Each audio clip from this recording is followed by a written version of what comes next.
as trees grow faster, they increase their vigor. The vigor is then associated with resilience. So how well can that tree respond to some kind of a stress event? If it's a drought, which is the only data that I have, ice storms, things like that.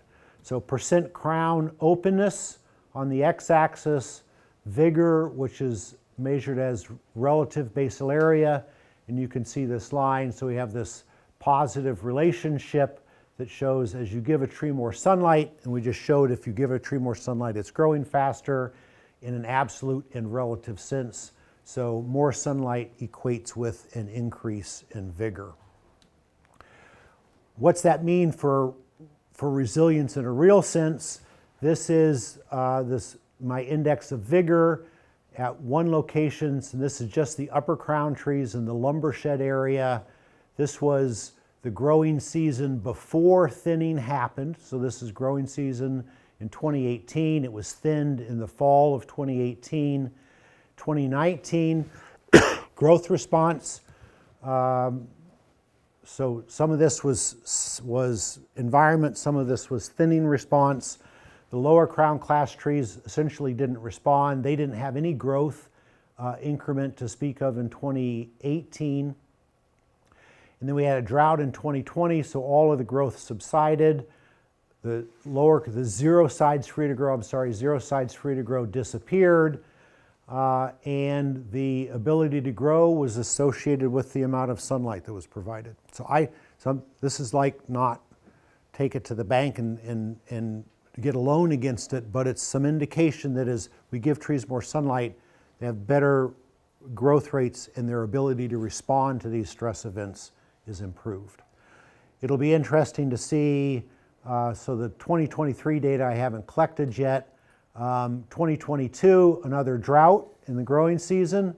Similar pattern, except here, and this is wild speculation, that the gypsy moth defoliation was more intense on the upper crown, these trees that had full, so these are all upper crown class trees, but these trees that had higher levels of crown release suffered more under the gypsy moth, the spongy moth.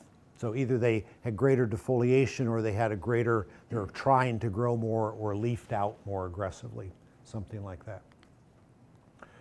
So increased growth increases tree vigor.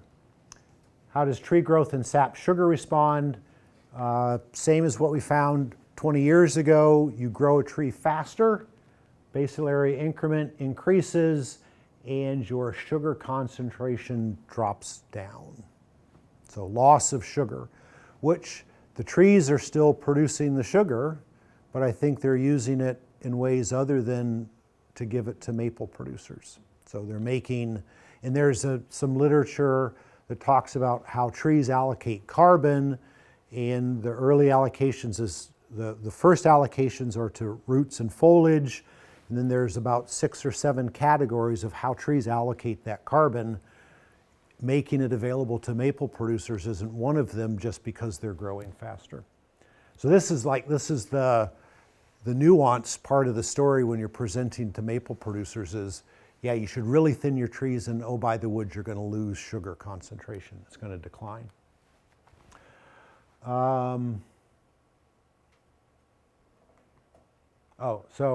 Yeah. Well, that's my last question. You're still my last point on my last slide. So this is basal area increment. Same thing happens here. More sunlight, no change in sugar concentration. How about with sap? The positive relationship with sap. So you increase the amount of wood, you increase the amount of sap that's available. Basal area increment, so we showed more sunlight equals greater increments.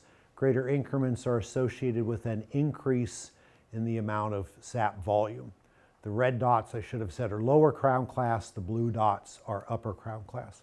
But again, look at the magnitude of variability that you have here. So trying to use this as a predictive equation is a challenge. But we could go back to percent openness and that relationship to basal area increment and then say, okay, we can show some pattern of percent openness and sap volume So when you're trying to monetize your investments in forest management, what might you expect in terms of sap yield? I have not done those calculations.